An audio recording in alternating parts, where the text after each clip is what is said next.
नमस्कार and welcome to study glows my dear friends. मैं हूं Prashant Mawani. I hope you all are doing good. India Russia relations के बारे में आज हम विस्तार से चर्चा करने वाले हैं। हमारे एक्सटर्नल अफेयर्स मिनिस्टर जयशंकर साहब जो हैं वो 25 से लेकर 29 दिसंबर ये इनकी यात्रा रहने वाली है रशिया में, राइट। सो आज जब हम बात कर रहे हैं, आज भी हमारे फॉरेन मिनिस्टर जो है वो रशिया में हैं। उनकी मुलाकात उनके काउंटर पार्ट यानी कि रशिया के जो फॉरेन मिनिस्टर हैं सर्गेई लेवरोव साहब, उनके साथ हुई। As you can see here, right, ये हैं सर्गेई लेवरोव साहब। और दोनों नेताओं ने प्रेस कॉन्फ्रेंस को भी एड्रेस किया। तो जो मेन बातें उन्होंने बताई इस प्रेस कॉन्फ्रेंस में दोनों लीडर्स ने, तो इसमें ट्रेड, इन्वेस्टमेंट्स और लॉजिस्टिक्स, ये तीन चीजें जो हैं इस पर काफी ज्यादा जोर दिया गया है। इसी के साथ इंडिया और रशिया के रिलेशंस के बारे में भी बातचीत हुई है।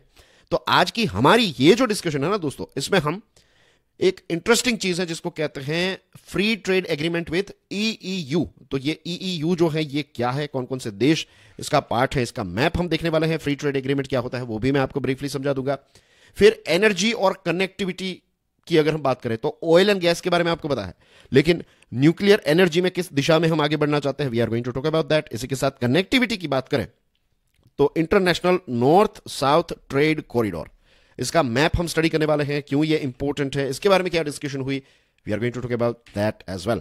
फिर जो दोनों देशों के बीच में बायलैटरल टाइज हैं, जो दोनों देशों के बीच में जो रिलेशन है उसको हम ब्रीफली देखेंगे। दोनों देशों के बीच में जो बायलैटरल व्यापार होता है, ट्रेड होता है, इनके आंकड़ों को देखने वाले हैं। और फाइनली हम मोदी साहब और पुतिन साहब के बीच में जो एक रेपो है उसको देखेंगे। आगे बढ़े उससे पहले dear friends, we have launched limitless leadership programme. ये कोर्स जो है ये मेरे द्वारा ही डिजाइन किया गया है दोस्तों।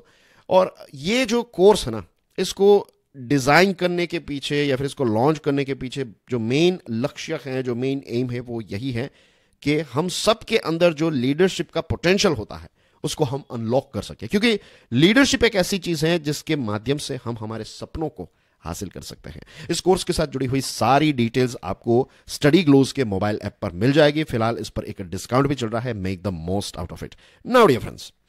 Let's start with a very interesting topic. Free trade agreement with EEU. आपने EU तो सुना है, EU यानी कि यूरोपियन यूनियन, लेकिन यहां पर EEU जो है ये क्या है? देखिए, सबसे पहले तो फ्री ट्रेड एग्रीमेंट क्या होता है। फ्री ट्रेड एग्रीमेंट का मतलब ये होता है कि दो देशों के बीच में जब फ्री ट्रेड एग्रीमेंट होता है या फिर कोई एक फ्री ट्रेड एग्रीमेंट को लेकर अगर ग्रुप बनता है जिसमें दो से ज्यादा देश हैं, तो एफटीए एग्रीमेंट, एफटीए में बेसिकली यही होता है कि दो देशों के बीच में या फिर जो मल्टीपल पार्टीज हैं, तो इनके बीच में जो व्यापार होगा, ट्रेड होगा, तो इसमें जो सामान होगा, जो गुड्स है, तो उस पर जो इंपोर्ट ड्यूटी लगती है, जिसको हम इंपोर्ट टैक्स कह सकते हैं या फिर इसको आप कह सकते हैं कि जो इंपोर्ट ड्यूटीज लगती है, तो ये सारी चीजें जो हैं उसको हटाया जाता है, राइट। लगभग 90-95% जितनी जो आइटम्स होती हैं वो सारी आइटम्स पर से ये इंपोर्ट ड्यूटीज हटाई जाती है। तो इट्स बेसिकली कि दो देशों के बीच में व्यापार जो है वो और ईजी बन जाता है। सो इस चीज को ध्यान में रखते हुए अलग अलग देशों के बीच में या फिर अलग अलग ऐसे ग्रुप्स बनते हैं जिसमें फ्री ट्रेड एग्रीमेंट जो है उसको एक बेस, एक आधार रखा जाता है। अब अगर हम ईईयू की बात करें तो भारत ने यह तय किया है कि जनवरी से भारत जो है वो ये ट्रेड नेगोशिएशंस स्टार्ट कर देगा फ्री ट्रेड एग्रीमेंट को लेकर। European economic union, this is sorry Eurasian, not European. ये ईयू और ईईयू में बोल रहा हूं ना, तो इसकी वजह से थोड़ा ये स्लिप ऑफ टंग हो गया। यूरेशियन इकोनॉमिक यूनियन, ठीक है। तो इसके साथ हम फ्री ट्रेड एग्रीमेंट करना चाहते हैं। इस चीज को लेकर जो नेगोशिएशंस हैं ये अभी कुछ दिनों के अंदर ही स्टार्ट हो जाएंगे, जनवरी 2024 में। अब देखिए, ये ईईयू जो है तो ये एक ऐसा इकोनॉमिक यूनियन है जिसमें 5 पोस्ट सोवियत स्टेट्स हैं: आर्मेनिया, बेलारूस, कजाकिस्तान, किर्गिस्तान और रशिया। और बिकॉज ये देश जो है ये ईईयू के तहत एक फ्री ट्रेड एग्रीमेंट में है, तो ये एक प्रकार की इंटीग्रेटेड सिंगल मार्केट हो गई। ये देशों के बीच में जो व्यापार होता है तो इट्स जस्ट लाइक जैसे गुजरात और बिहार के बीच में या फिर गुजरात और महाराष्ट्र के बीच में, राजस्थान और छत्तीसगढ़ के बीच में, जैसे हमारे देश के अलग अलग राज्य एक दूसरे के साथ ट्रेड करते हैं, तो उतना ईजी हो जाता है इन सारे देशों के लिए जब ये एक फ्री ट्रेड एग्रीमेंट का पार्ट बन जाते हैं। तो आप देखिए यहां पर रशिया आप देख सकते हैं, राइट। ये वाला क्षेत्र जो है इसको यूरेशिया कहा जाता है। अब इसको देखते हैं थोड़ा, हाँ, राइट, जूम करके देखें तो देखिए दिस इज रशिया हियर। यहां पर दूसरा कौन सा देश है, तो let's say this is Russia, right. दूसरा जो देश है दिस इज कजाकिस्तान, देखा आपने, रशिया के साथ बॉर्डर शेयर करता है। फिर एक देश है किर्गिस्तान, तो ये रहा third country, this is third one, Kyrgyzstan.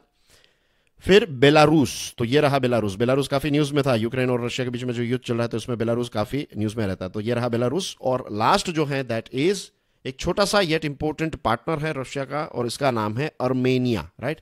Azerbaijan और अर्मेनिया के बीच में भी युद्ध हुआ था, याद है ना। तो ये रहा अर्मेनिया। तो ये 5 देश जो हैं ये इस यूरेशिया इकोनॉमिक यूनियन के मेंबर कंट्रीज है। तो भारत इन देशों के साथ एक पार्टनरशिप करना चाहता है, इस प्रकार का एक एग्रीमेंट करना चाहता है। नाउ द थिंग इज 2015 में ये ईईयू जो है उसकी स्थापना हुई, ये फोर्स में आया, और ये सारे देशों को आप मिला ले तो 183 मिलियन जितने लोग जो हैं वो यहां पर रहते हैं, और ग्रॉस डोमेस्टिक प्रोडक्ट जो है जीडीपी है टोटल 2.4 ट्रिलियन की, राइट। तो जब ये एग्रीमेंट हो जाएगा तो भारत को एक बहुत बड़ी मार्केट मिल जाएगी। ये सारे जो 5 देश हैं ना, तो इन 5 देशों को भारत अपना सामान जो है वो बेच पाएगा। ऑफ कोर्स ये सारे देशों में भी बहुत सारी इंपॉर्टेंट चीजें बनती हैं, तो वो भी हमारे देश को भेज पाएंगे, ये सारी चीजें बेच पाएंगे। लेकिन भारत जो है वो रशिया से जो ट्रेड करता है तो उसमें ज्यादातर चीजें जो अभी हम कर रहे हैं वो क्या है कि उनसे ऑयल खरीद रहे हैं, लेकिन भारत जो है वो बहुत सारे ऐसे प्रोडक्ट्स जो है वो रशिया को बेच सकता है। तो भारत ये चीज जो है वो करना चाहता है। So this is the reason कि भारत जो है वो एफटीए ईईयू के साथ करना चाहता है, ठीक है। अब बात करते हैं एनर्जी एंड कनेक्टिविटी के बारे में। आई एम श्योर आप सब जानते हैं कि रशिया से हम एक बहुत बड़ी मात्रा में ऑयल खरीदते हैं, राइट, परचेज करते हैं, एक अच्छा डिस्काउंट भी हमें मिलता है। अब भारत जो है ये ऑयल और गैस में जो इन्वेस्टमेंट है इसको और ज्यादा एक्सपांड करना चाहता है रशिया के साथ, और कुछ ऐसे प्रोजेक्ट्स हैं जो दोनों ज्वाइंट में करने चाहते हैं, राइट। और आर्टिक शेल्फ वाला जो रीजन है तो यहां पर काफी ज्यादा हाइड्रोकार्बन यानी कि ऑयल एंड गैस का पोटेंशियल है।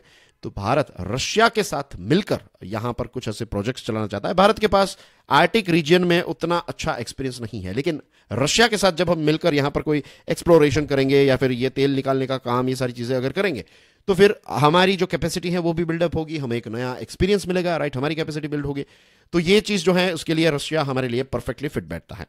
और रशिया का जो फार ईस्ट वाला रीजन है, जो साइबेरिया वाला रीजन है, तो वहां पर भी हम इस प्रकार के प्रोजेक्ट जो है वो करना चाहते हैं। तो इस चीज को लेकर एक डेलीगेशन जो है वो नेक्स्ट मंथ हमारे देश भारत आने वाला है, जो वाइब्रेंट गुजरात समिट है। तो इस समिट में ये रशिया का डेलीगेशन जो है वो पार्ट लेगा, और इसमें फिर ये जो जॉइंट प्रोजेक्ट्स की डिस्कशन है उसको आगे ले जाया जा सकता है। ऑयल एंड गैस तो है ही, अब न्यूक्लियर एनर्जी की अगर हम बात करें तो आई एम श्योर आपको पता होगा कि भारत का सबसे बड़ा, इंडिया का लार्जेस्ट जो न्यूक्लियर पावर प्रोजेक्ट है दैट इज कुडमकुलम, और इसको हमने रशिया की टेक्नोलॉजी का इस्तेमाल करते हुए बनाया है।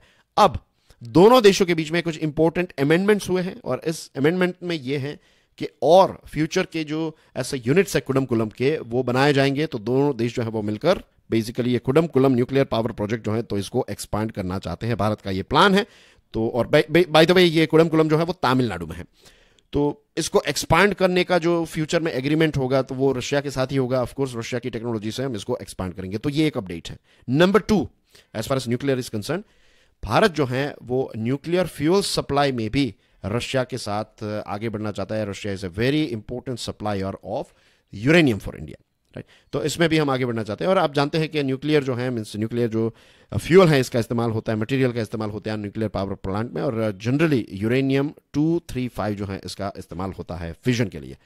तो भारत अलग अलग देशों से इसको सोर्स करना चाहता है, राइट। इनफैक्ट हमें अलग अलग देशों से यूरेनियम मिलता भी है, तो रशिया से हम और ज्यादा यूरेनियम जो है वो हासिल करना चाहेंगे। और जब रशिया के साथ हमारा एग्रीमेंट होता है तो फिर कजाकिस्तान और दूसरे ऐसे देश जो हैं तो उनसे भी ये यूरेनियम खरीदना भारत के लिए थोड़ा इजी हो जाता है, ठीक है।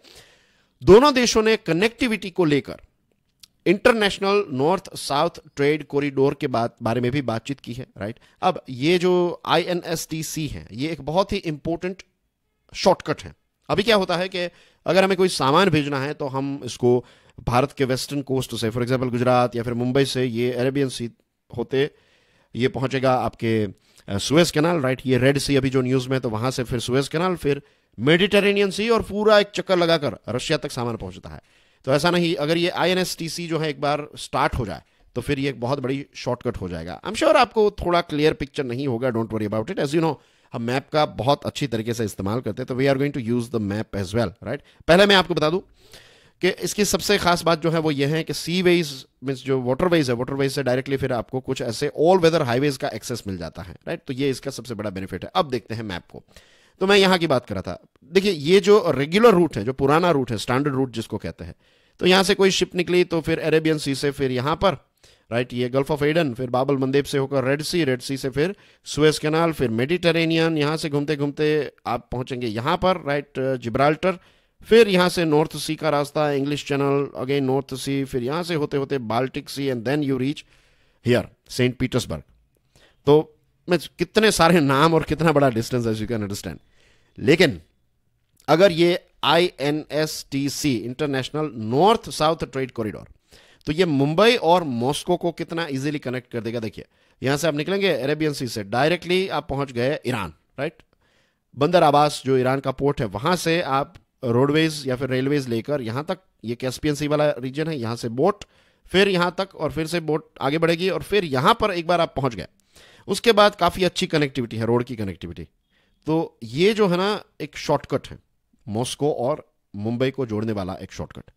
तो इस चीज को कहते हैं INSTC, international north south trade corridor. तो ये चीज जो है वो भारत आगे इसमें बढ़ना चाहता है। इसी के साथ चेन्नई से लेकर जो व्लादिवोस्तोक नाम का जो शहर है, it's in the eastern side of Russia, तो यहां से एक पोलर रूट जो है वो भी बनाने की बात है। तो इस पर भी डिस्कशन जो है कनेक्टिविटी को लेकर हुई है। तो कनेक्टिविटी को लेकर दोनों देश जो है वो काफी ज्यादा सीरियस हैं, सीरियस और सिंसियर हैं, एंड आई एम श्योर आने वाले समय में इसका इस्तेमाल जो है ये INSTC का जो है वो काफी ज्यादा किया जाएगा। भारत चाहता है कि रशिया के टूरिस्ट जो है वो और ज्यादा भारत का चक्कर लगाए, राइट, और अभी 52 जितनी फ्लाइट्स चल रही हैं दोनों देशों के बीच में, हर हफ्ते 52 फ्लाइट्स, अब इसको इंक्रीज करके 64 किया गया है। So this was about energy and connectivity. Bilateral ties की बात करें, दोनों देशों के बीच में जो रिलेशन है ये काफी ज्यादा स्ट्रांग है, काफी स्टेडी भी है, राइट। और इसके पीछे जो मेन रीजन बताया जयशंकर साहब ने, वो ये बताया कि जब स्ट्रेटेजिक टॉपिक्स की बात आती है, जो दुनिया के या फिर लॉन्ग टर्म के टॉपिक्स की बात आती है, तो दोनों देशों का एक कन्वर्जेंस है। दोनों देश बहुत सारी चीजों में जो है वो एग्री करते हैं, राइट। देयर इज बहुत कम ऐसी चीज होगी जिसमें डाइवर्जेंस होगा। तो क्योंकि स्ट्रेटेजिक कन्वर्जेंस है और म्यूचुअल रिस्पेक्ट है, दोनों जो है वो एक दूसरे के इंटरेस्ट को ध्यान में रखते हैं, तो इसकी वजह से रिलेशन जो है वो काफी ज्यादा स्ट्रांग रहा है।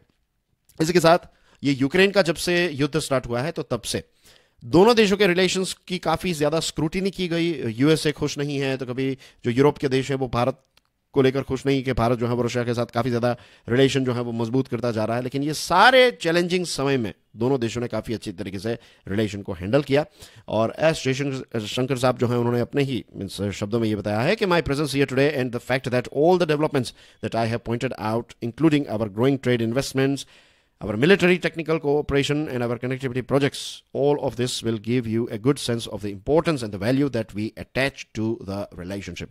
ये सारे अलग अलग क्षेत्रों में जिस प्रकार से हम आगे बढ़ते गए हैं, टफ टाइम्स को हैंडल करते आगे बढ़ते गए हैं, उससे ये क्लियरली साबित हो जाता है कि भारत जो है वो इस रिलेशन को काफी ज्यादा इंपॉर्टेंस दे रहा है। इसके साथ दोनों देशों के बीच में यूक्रेन वाला टॉपिक, गाजा वाला जो इश्यू है, फिर इंडो पैसिफिक में क्या क्या चीजें चल रही हैं, आसियान वाला क्षेत्र, अफगानिस्तान की सिचुएशन, ये सारे जो ग्लोबल स्ट्रेटेजिक इश्यूज हैं, टॉपिक्स हैं, इन पर भी दोनों देशों के बीच में डिस्कशन हुई है। रही बात बायलैटरल ट्रेड की, तो देखिए एक बहुत ही इंटरेस्टिंग आंकड़ा हमें पढ़ने को मिल रहा है। दोनों देशों के बीच में जो बायलैटरल ट्रेड है, इसने $50 बिलियन को क्रॉस कर लिया है। अपने आप में रिकॉर्ड है, लेकिन we have to keep this thing in mind. ये आंकड़ा इतना ऊपर इसलिए गया है क्योंकि एक बहुत बड़ी मात्रा में भारत ने रशिया से ऑयल खरीदा है, तो दोनों का इसमें फायदा हुआ है। लेकिन यहां पर जयशंकर साहब ने यह बताया है कि अब हमें जो ट्रेड रिलेशनशिप है इसको और ज्यादा सब्सटेंशियल कैरेक्टर देने की जरूरत है। तो इनडायरेक्टली वो क्या कह रहे हैं कि अब ऑयल का व्यापार तो हो ही रहा है, लेकिन बहुत सारे ऐसे प्रोडक्ट्स हैं जो भारत में मैन्युफैक्चर होते हैं, जो हम रशिया को बेच सकते हैं। कुछ ऐसे प्रोडक्ट्स रशिया मैन्युफैक्चर कर रहा है, वो भारत को बेच सकता है। तो अभी इसको और सब्सटेंशियल, राइट, इसको और मजबूत एक एड ऑन करने की जरूरत है इस रिलेशन में, इस ट्रेड रिलेशन में। तो हम श्योर आने वाले समय में दोनों देशों के बीच में जो इन जनरल व्यापार है वो भी काफी ज्यादा बढ़ जाएगा। रही बात दोस्तों मोदी साहब और पुतिन साहब के रिलेशन के बारे में, तो हम श्योर आप जानते हैं कि दोनों के रिलेशन जो हैं वो मीन्स दोनों एक दूसरे को काफी रिस्पेक्ट देते हैं, दोनों एक दूसरे के आप मित्र कह सकते हैं, राइट, मीन्स कोर्डियल रिलेशन है दोनों के बीच में। इनफैक्ट दोनों ने मित्र शब्दों का भी इस्तेमाल किया है एक दूसरे के लिए। तो प्रोटोकॉल वाइज क्या होता है कि हमारे देखिए प्राइम मिनिस्टर साहब तो वहां पर नहीं गए हैं इस बार, तो जयशंकर साहब गए हैं, तो जयशंकर साहब जो है वो हमारे देश को ही वहां पर रिप्रेजेंट कर रहे हैं। तो जब उनकी मुलाकात जो है वो रशिया के डिप्यूटी प्राइम मिनिस्टर के साथ हो गई, फिर जो फॉरेन मिनिस्टर्स हैं तो उनके साथ उनकी डिस्कशन हो गई, तो इसके बाद फाइनली उनकी मुलाकात हुई व्लादिमीर पुतिन साहब के साथ। और इस मीटिंग में उन्होंने पुतिन साहब को अपडेट्स प्रोवाइड की कि अभी जो पिछले 2 दिनों से उनकी जो डिप्टी प्राइम मिनिस्टर और फॉरेन मिनिस्टर के साथ जो डिस्कशन हुई, तो इन सारी चीज़ों में क्या क्या टॉपिक्स, क्या क्या चीज़ें डिस्कस की, किस दिशा से भारत चीज़ों को देख रहा है, ये सारी चीज़ों के बारे में उन्होंने पुतिन साहब को अपडेट दिया। इसी के साथ जो प्राइम मिनिस्टर साहब ने एक पर्सनल ग्रीटिंग भेजी थी पुतिन साहब को, तो वो भी उन्होंने शेयर की। जो लेटर लिख कर भेजा था, तो वो लेटर जो है वो उन्होंने शेयर किया। वो लेटर जो है वो उन्होंने पर्सनली हैंड ओवर किया पुतिन साहब को।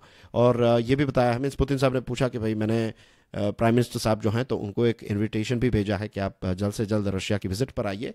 तो यहाँ पर कहा है कि नेक्स्ट ईयर, क्योंकि अब 2023 जो है वो अभी कुछ ही दिन बचे हैं, तो 2024 में जैसे ही एक चांस मिलेगा, तो पॉलिटिकल कैलेंडर में जब भी कोई गैप होगा तो जल्द से जल्द हमारे प्राइम मिनिस्टर साहब जो हैं वो रशिया की यात्रा पर जाएंगे। ऐसी एक एश्योरिटी जो है वो जयशंकर साहब ने पुतिन साहब को दी है।